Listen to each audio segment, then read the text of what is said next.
Tony, obviously a hard-fought win, highly contested. What was the message of the team out there in the outfield? We talked about a couple areas, that welcome to the SEC. This is what it feels like, just the vibe in the air, the energy, the momentum swings.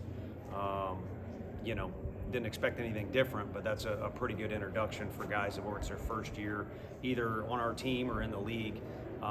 Also touched on some things we just didn't do as well as we can do over the course of the game. And some of them were we still made the play, or we got a break, or we executed, but there was a lot of things, and I'm sure knowing how Sully is, he's very competitive. I'm sure same thoughts, like as highly contested of a game it highlights every little single play. So there was just a lot of things I think we can do better. I guess how huge was that double play there in the sixth, and from your vantage point, just what did you see there? Yeah, it was a tricky ball. Dean and Gavin were both converging on it, and the guy said it was a little more of Gavin's ball, so Dean started to go to the base. But again, it was just kind of one of those awkward choppers. The double play that we turned cleanly without necessarily any interference was also kind of a tricky one too. So all I saw was the slide. There's not much leeway there, and I haven't seen a replay or anything, but I just know there's not much leeway at all. So our bench felt like it was either high or out. They were all over it too to begin with. So fortunate break for us and unfortunate break for them. But Snead did what he needed to do, come in and get a ground ball in that situation. At the very least, have the game be tied on our home field. But we got a little added bonus out of that deal. What did you think of Liam's outing? It was good. I think both Liams, both being named Liam, certainly show you what it is like to see a SEC Friday starter.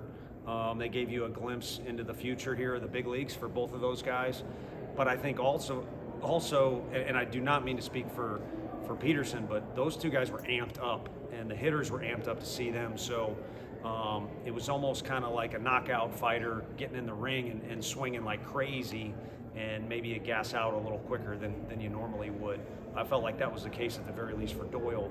But both lineups, there were moments in there where it looked like the at-bats were not very competitive, and maybe they'd say the same thing, just little. But that's what great stuff like that'll do. It's almost kind of like a mirage, because everyone was fighting their butt off out there, and because of that, both guys didn't last as long as they will once we get a little deeper into the season. Coach, what made you hesitant to let Liam Doyle, who was 1 out away from potentially qualifying for a win, what made you hesitant to allow him to get that out and qualify? I want to be a smart aleck and say I wasn't hesitant, but I get what you're saying. You don't know the right answer. Because you're right. Why would you take a first rounder out of the game when he's kind of taking ownership of it? And Tanner Franklin had been hot and was ready either to face that guy. If he could have got out of that and got one more pitch, Tanner Franklin was definitely going to start the next inning. So actually, bad karma for me in the future, because there was a little bit of hesitancy. There's conversation. It's like he's ready. Liam really put it all on the line. There was many foul balls in a close call, so why not go with a fresh arm? And you don't really know if you made the right move or not until it's over with, and then who's to say Liam wouldn't have struck the guy out instead of a fly out? So just kind of went with what we thought. And again, later in the year, probably a longer leash on our guy or other pitchers for everybody at this point in the year. Coach, you guys continue to do what it takes to get the job done. What do you think has been the key to this undefeated season? Well, I think, for our guys to have to regroup and write a new story after hearing last year's stuff, they were very ambitious about it, and they've also executed it very well. You've coached long enough, you see some guys want to take a leadership role, and they kind of want to steer the team in their own direction, which is kind of what you want as a coach. You want them to take your advice, but you also want them to do some stuff. For them to execute it as well as they have starting back in August, it's been this nice steady climb and improvement from things. And instead of there being a big headache or a big mistake, there's just these little blips on the radar screen that need to be addressed, and they do it, and then they continue to improve. So I'd have to say the camaraderie and the family vibe that's in that locker room and in the dugout is number one. It was too fast. You got to go slower, and then maybe I could have said buenas noches, or I could have thrown out some other stuff. Let's do that again. Muchas gracias. Vamos, balls. Buenas noches. Besides being on that situation in 6, what else did you like from Steve's performance down the stretch? His efficiency. 36, 37 pitches to get the work done that he did. And a lot of it was just from attacking the zone. And Liam was doing that, and then he was out of the zone. You know, and he's a strikeout pitcher by nature, so maybe he's hunting extra strikeouts. Maybe there's a little extra effort. Or again, maybe Florida, you know, is pretty dang good, or all the above. So I think his efficiency was the best thing. But also you can see with guys like Marcus Phillips and others, you know, trying to think who else, you just see a level of maturity increased from last year, where Nate kind of seems to be keep on plugging along, even though when bad things happen, like the last guy rolls it over, he'd like to get out of the inning. We're late covering the bag, although it's a fast runner. Just got right back up there and got right back to work. Said he's going to be available for Sunday if needed. Do you think he can be at 37 pitches? You see him, Lloyd, and T. Frank being available? I think, you know, Dylan and again, you know, Dylan we've used a lot often lately, but it's been real small doses. So I think at some point, certainly, and Tanner Franklin probably wants to pitch more than anybody leaving the ballpark or still at the ballpark. Nate put a lot out there tonight, so I'm on the same page as you.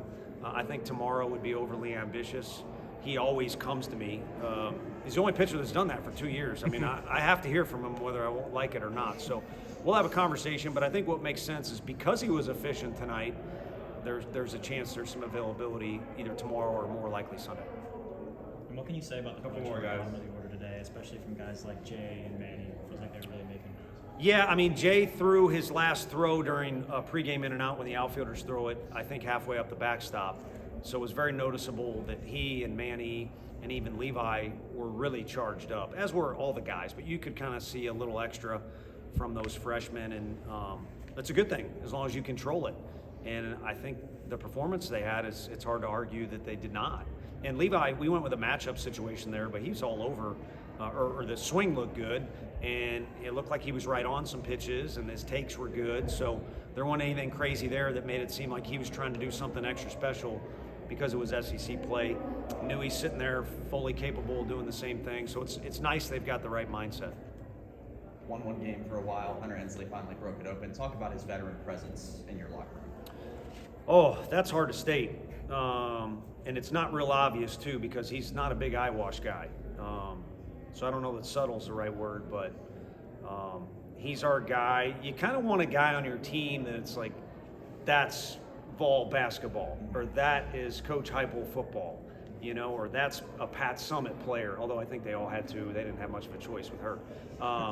And for us, we've kind of had a guy that's like, you know, that's, yeah, obviously he's a leader, but that's kind of the guy that fits everything that we're looking for, starting with the fact he grew up a Vol fan and was loyal, and he's, you know, when he was younger, not as much now, he was ornery like some of the coaches, and he just kind of has all those traits, so it's really hard to put into words how great of a leader he is, and in that moment, I think he just got a lot more competitive. Not like he wasn't competing the other at-bats, but he got in there and got after it, and it was obviously a big-time blow.